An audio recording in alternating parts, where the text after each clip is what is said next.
Hello, everyone. You're welcome to Life, Faith, and Personal Growth Hub. I remain your host, Agnes Olua Fumilola. And on today's topic, I want to take a look at the story of Jacob and Esau, which is you can find in the starting from the book of Genesis, chapter 25. And so I'll pick up some verses to read because we can't go through the whole story. But I just want to pick a few pointers from different aspects of their lives and kind of talk a little bit about it. And I hope that this blesses somebody, somebody gets a little bit of enlightenment or a lot of enlightenment from what I'm about to share today. And so come along with me. You can have your pen, your jotters, you can, just listen on the go and have an open mind to learn something today. Okay? So let's get started.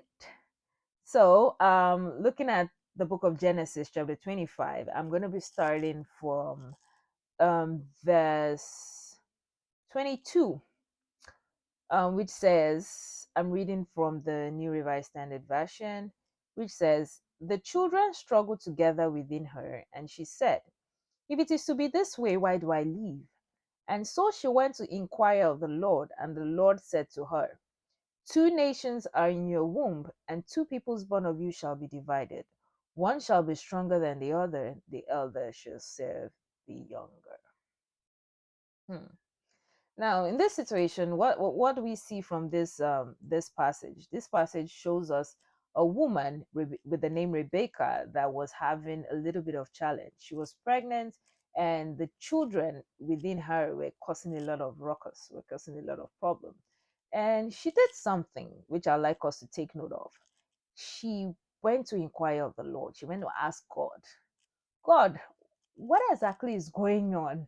Initially I had no child. I had no child. My husband prayed, and then you answered his prayer, gave me this pregnancy.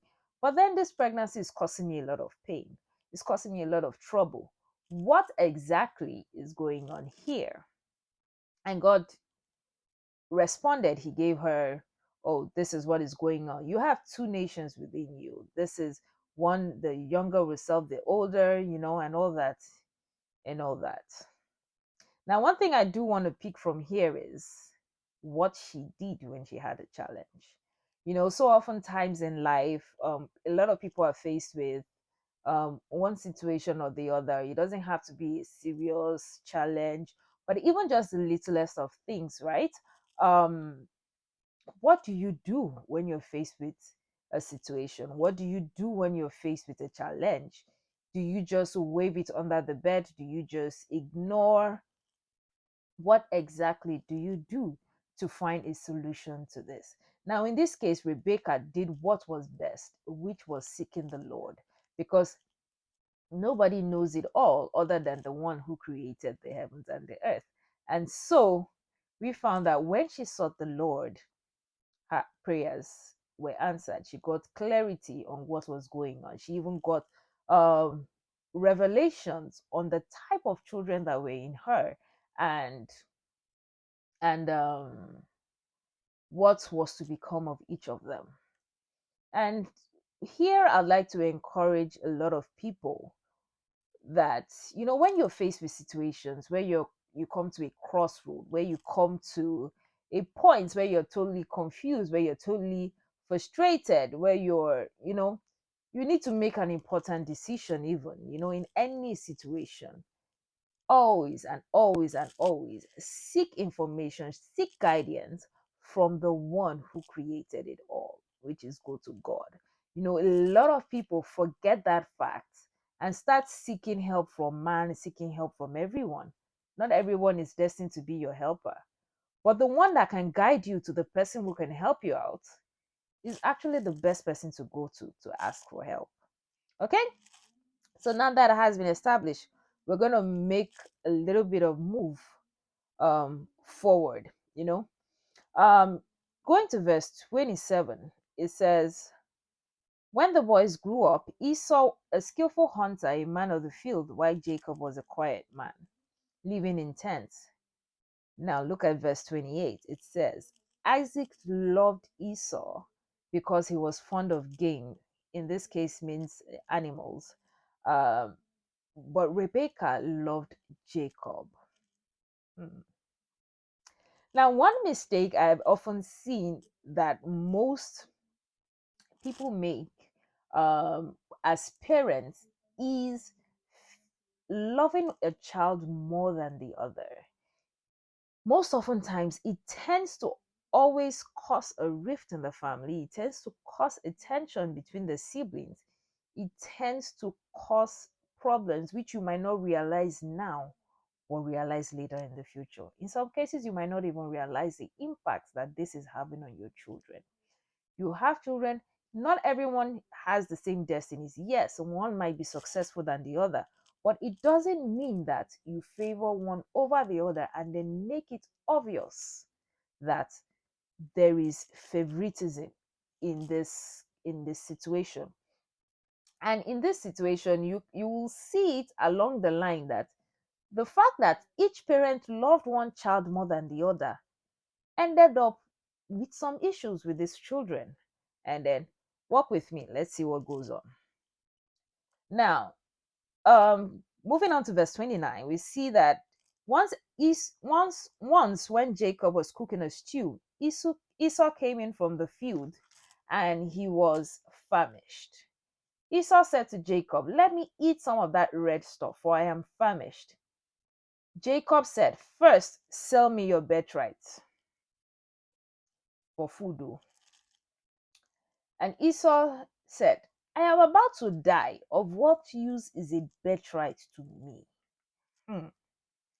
Jacob said, "Swear to me first." And so he swore to him and sold his birthright to Jacob over a plate of food. And then Jacob gave Esau bread and lentil stew. He ate, drank, rose, and went his way. Thus, Esau despised his birthright. Let's pick up something from here before we move on. Okay, so most oftentimes we tend to make one thing we as human beings tend to do over and over time is making decisions. Making hasty decisions. Let me use the word hasty. Making hasty or wrong decisions in times of, shall I use the word trials, or in our hour of vulnerability. Yeah, let me use that word. It goes to say, one thing I would like to tell you in this part is you actually have to be careful of transactions, decisions, what you say when you are in a state of vulnerability, you know, because whatever you do at that point in time when you are your most vulnerable, in this case, Esau was hungry and sold his birthright for food. One plate of food, not even everlasting food, though. One plate of food. You know, whatever you decide to do in that moment can alter your destiny, can alter your life cycle. And so it's always good that no matter the situation you find yourself, you need to walk with the spirit of discernment. You need to walk with a wise mind.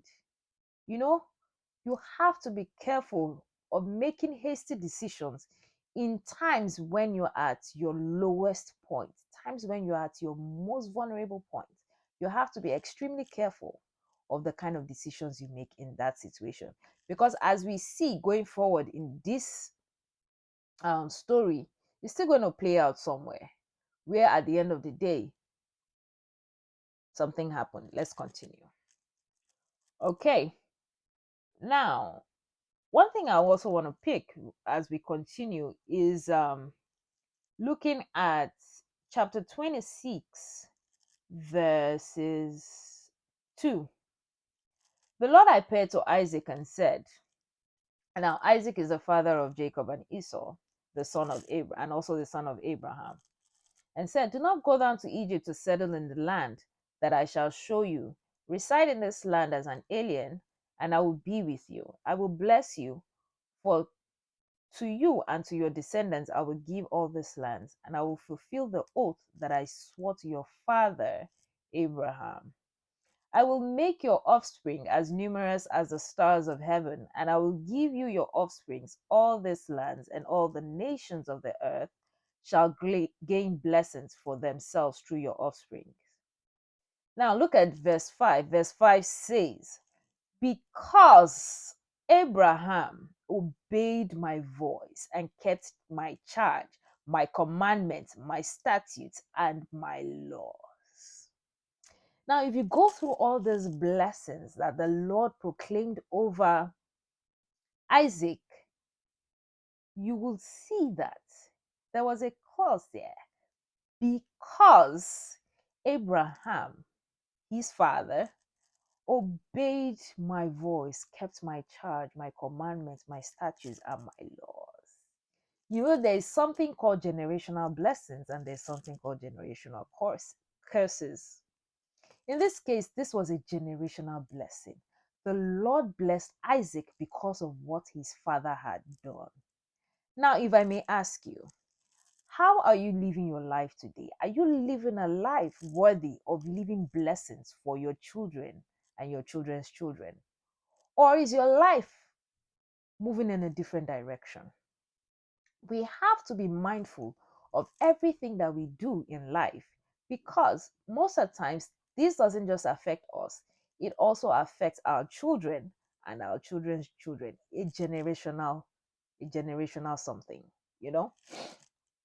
And so this is a clear definition, because even some other parts in the Bible, as you read on in the Bible in your own quiet time, your own study time, you also see places where the Lord cursed people, even to the fifth, sixth generation. He cursed generation after generation because of the action of one person or the action of certain people.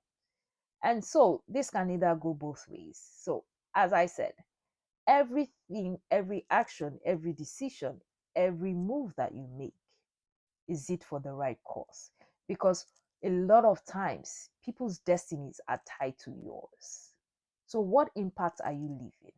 What impact are you, or what legacy are you leaving for your children? What legacy are you leaving for the people around you? You know, if we even look at verses 24, again, when God was still speaking to Isaac, he said it again. I'll start from a little bit into that verse. "I am the God of your father Abraham. Do not be afraid, for I am with you and will bless you and make your offsprings numerous for my servant Abraham's sake." Abraham had left a generational legacy of greatness through his lifestyle, through his righteousness, through his obedience, through his love for God, through his walk with God. I ask you again, what legacy are you leaving for your offsprings?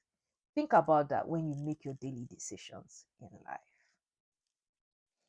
Okay, and so let's move on and continue with our Esau and Jacob. Now, moving on to chapter 27, Genesis chapter 27. When Isaac was old and his eyes were dim so that he could not see, he called his eldest son Esau and said, "My son." And he answered, "Here I am." He said, "See, I am old. I do not know the days of my death. Now then, take your weapons, your quiver and your bow, and go out into the field and hunt game for me. Then prepare for me savory food which as I like, and bring it to me to eat, so that I may bless you before I die." Now Rebekah, his wife, was listening when Isaac spoke to his son Esau. So when Esau went into the field to hunt for game to bring it, Rebekah said to her son Jacob, "I heard your father say to your brother Esau, 'Bring me game and prepare the savory food to eat, that I may bless you before the Lord before I die. Now therefore, my son, obey my words as I command you. Go to the flock and get me 2 choice kids, so that I may prepare for them savory food from your father, such as he likes. And you shall take it to your father to eat, so that he may bless you before he dies. Do we see where favoritism is coming into this situation? Now, rightly, the blessing that Isaac wanted to bless Esau was the right way to do things. But Rebecca loved Jacob. And Rebecca had seen, she knew the power that her husband carried. She knew the blessing that he carried. You know, she knew that the hand of the Lord was upon him on account of the sacrifices and obedience of his father Abraham. And she knew when he said, "Oh, I want to bless you, Esau," she knew he wanted to transfer that generational blessings. But as we remember, she loved Jacob more. So she thought to herself, I love Jacob more. So why don't I get these blessings for Jacob instead? Why don't we cook up something and try and deceive try and deceive Isaac and get the blessings for Jacob instead? you know. But Jacob said to his mother Rebekah, "Look, my brother Esau is a hairy man, and I am a man of smooth skin. I shall seem to be mocking him and bring a curse on myself and not a blessing." His mother said to him, "Let your curse be on me, my son. Only obey my word and go get them for me." So he went and got them and brought them to his mother, and his mother prepared savory food such as his father loved. His mother prepared savory food such as his father loved. Now, in this situation, we can see something coming up, right? We can see something coming up.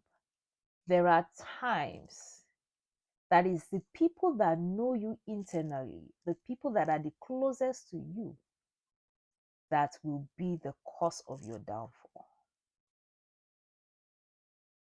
For Rebecca knew what her husband loved.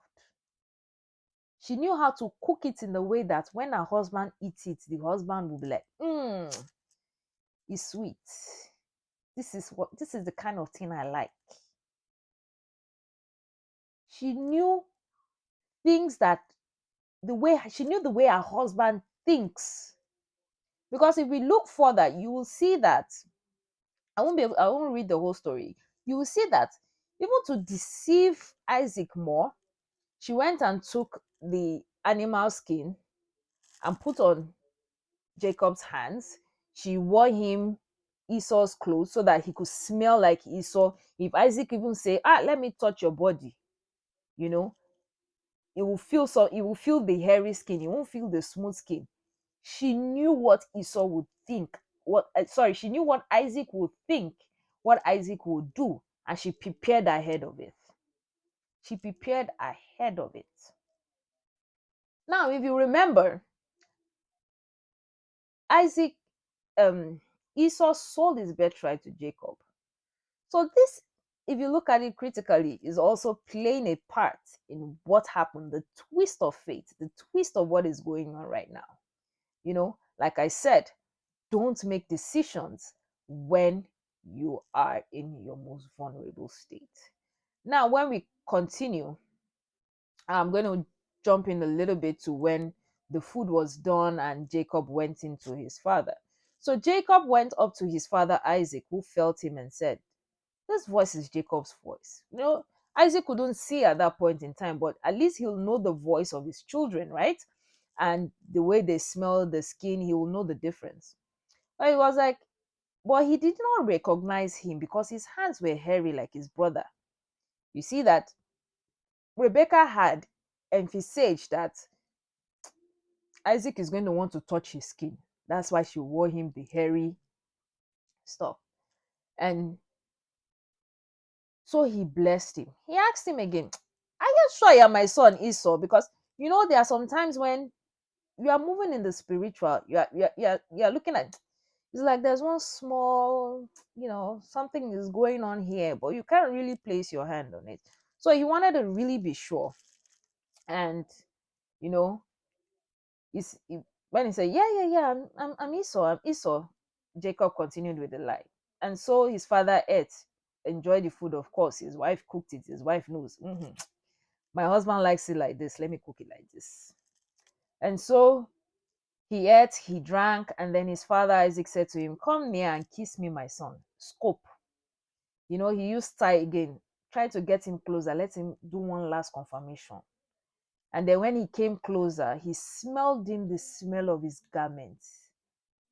And he realized, and he blessed him and said, "Ah, the smell of my son is like the smell of a field that the Lord has blessed." And he went ahead to bless, to say the blessings and all that. Now, as soon as Isaac had finished blessing Jacob, and Jacob had scarcely gone out from the presence of his father Isaac, his brother Esau came in from the hunt, prepared the savory food, and brought it to his father, and said to his father, "Let my father sit up and eat of his son's game, that you may bless me." And his father is like, "Who are you?" And he's like, uh, "I'm Esau."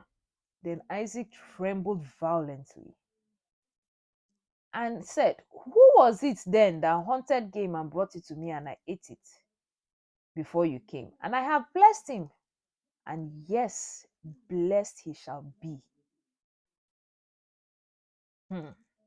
When Esau heard his father's words, he cried out with an exceedingly great and bitter cry and said to his father, "Bless me also now. Are you trying to tell me that there's nothing left for me? You didn't leave any blessing for me?"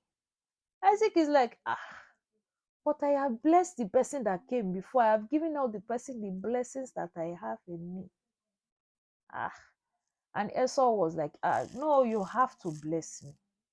But you know one thing, when Isaac opened his mouth to pray, it was curses that came out instead. And he said, "See, away from the fatness of the earth shall your home be, and away from the dew on heaven on high. By your sword you shall live." Which one is swear? But then, even in the midst of the curse, he gave him a fail-safe. He gave him a loophole in the contract. Let's use that.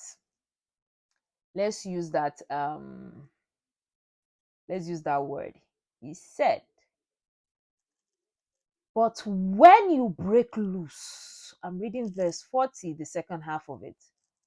"But when you break loose, you shall break his yoke from your neck."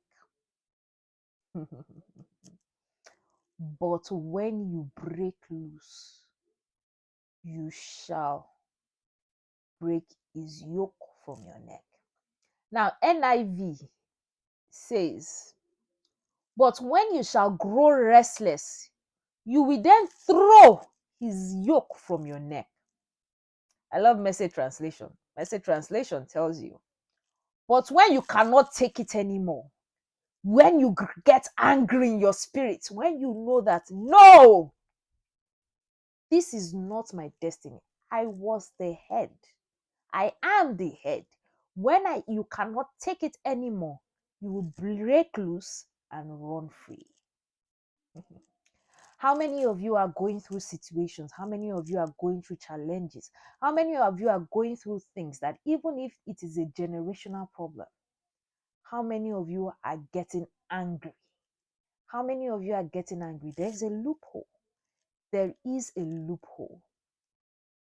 When you shall get angry, when you grow restless, when you cannot take it anymore, then you will break loose and you will be free. It's time for somebody now. I'm telling you, it is time for you to get angry at that situation. It is time for you to get angry at the position where you have been stuck in for years, knowing fully well that is not what your Heavenly Father has planned for you. You may be an output of a problem, a generational, whatever it be. The time is now to get angry and take back what is rightfully yours.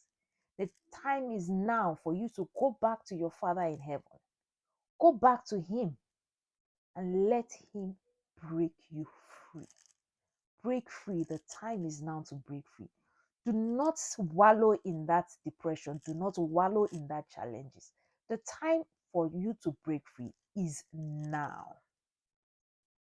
The time for you to break free is now. You know what? Let's continue. Now let's look at a few things that happened with Jacob afterwards. You know, I'm just going to pinpoint some things. He moved on and went to serve his mother's relative Laban, and you know he, he liked Laban's daughter, and in fact, he's a critical something. Jacob was blessed, yes, but due to the nature of the way he got his blessings, the blessings did not flow the way it should be. And why do I say that? How can you use 14 years of service to marry the woman that you love? This is somebody that his father said he is blessed. God himself said he is blessed, but there was still something missing. Verse 29 to 30 shows us that he was blessed. The blessing spread to wherever he dwelt. You know, if we look at it, you will see that Laban actually said it, that I because like I've gone to go and do inquiry, after you came and worked with me, you've been living in my house, I've prospered. So I've gone to go and do inquiry. I've gone to check it. And he said, I've gone to make this inquiry and I realized that I am blessed because you live in my household. Laban was blessed because Jacob lived in his household. But was Jacob truly blessed? Now, Jacob made a statement. He said, everything I did resulted in blessings for you. But isn't it about time I did something for my family? Meaning the blessings I should be enjoying over my life and my family has been coming to you. Let me self go and make a name for myself and my family. You know, most often times there there are things that we do to get to where we are. And yes, in some cases, you may achieve what you wanted, you may achieve that success you wanted, but there will always be a but. There will always be a but because that level you got to was not attained in the right way. And another thing that you see from the continuation of this story is Jacob, his name uh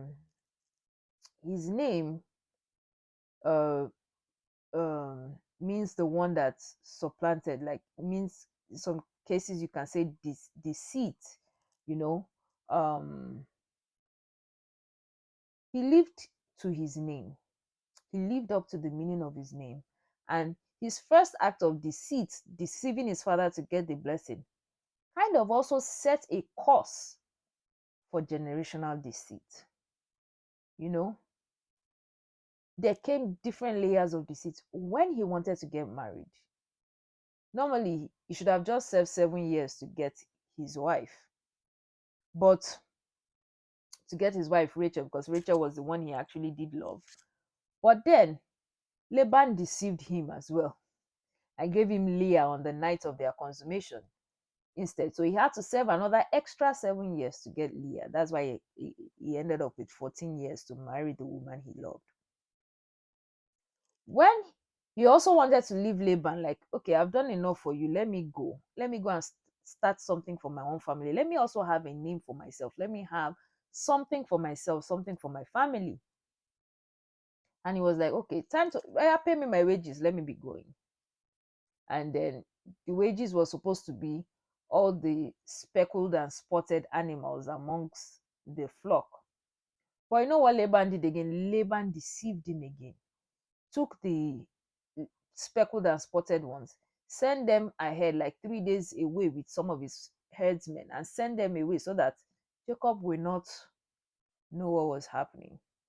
And then, though he received wisdom of the Lord on what to do to recover, But at the end of the day, he in turn deceived Laban. You see how the layers of deceit keeps up, up, up, up, up. And then even if you go further, even when he even left, his daughter at the end of the day, Dinah, was raped. Her brothers deceived the people of the city till they got them killed and all that. Like the deceit just kept, you know, piling, piling, piling, piling, piling. You see how one person's actions can either bless a generation or it can curse a generation. What decision are you making today? How is it affecting people? How is it affecting things?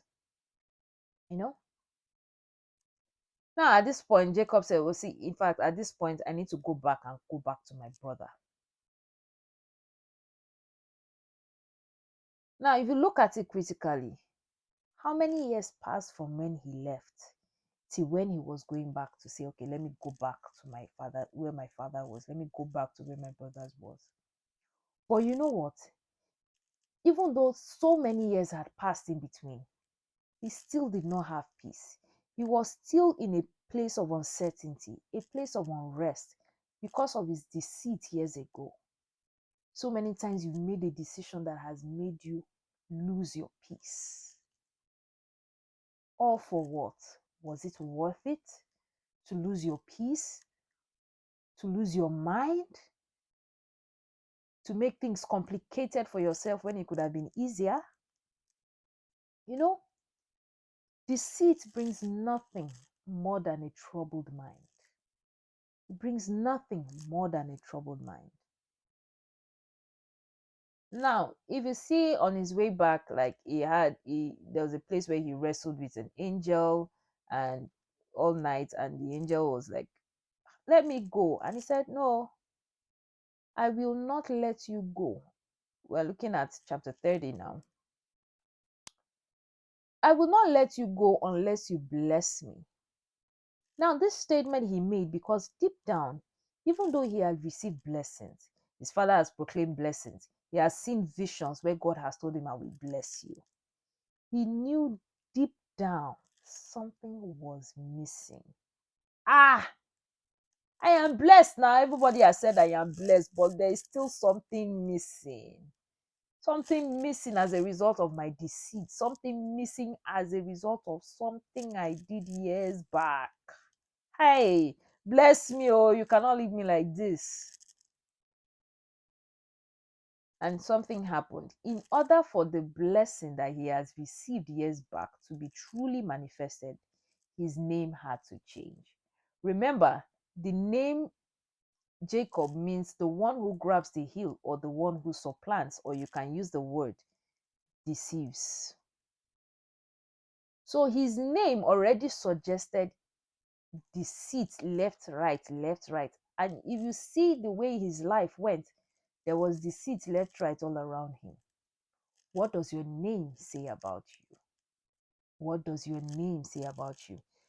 Even in life nowadays, a lot of people have even left the name that their parents named them and have renamed themselves, giving yourselves all kind of nicknames, all kind of.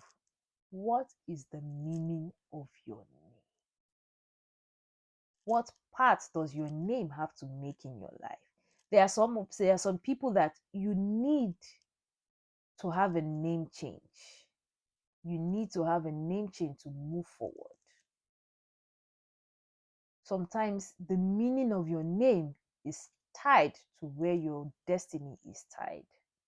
You can't seem to move forward because your name already is a barrier for you.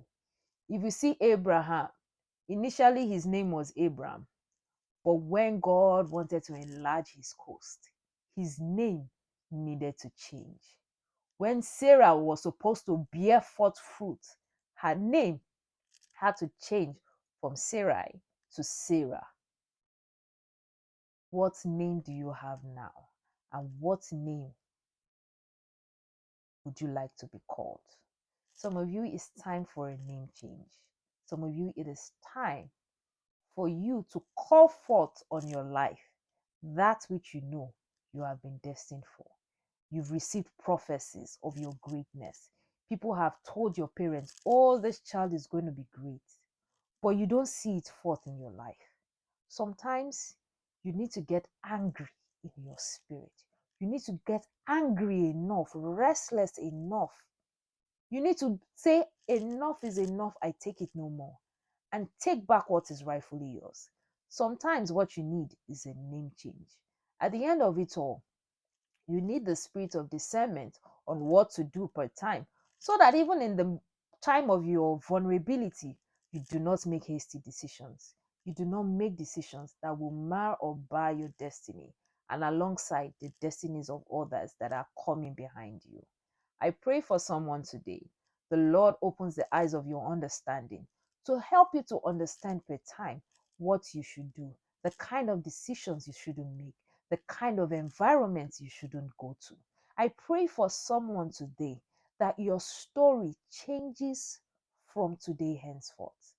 That illumination you need to change your story, that name change that you need to change your story is revealed unto you. Go back to the place of prayer. Ask God, what is my new name? What do you have for me? What do you call me? What do you see me as? Try and see yourself from the lens of God, not from the lens that the world has placed on you. Some of you, the names your parents gave you came as a result of the pain that they went through when they were trying to birth you forth.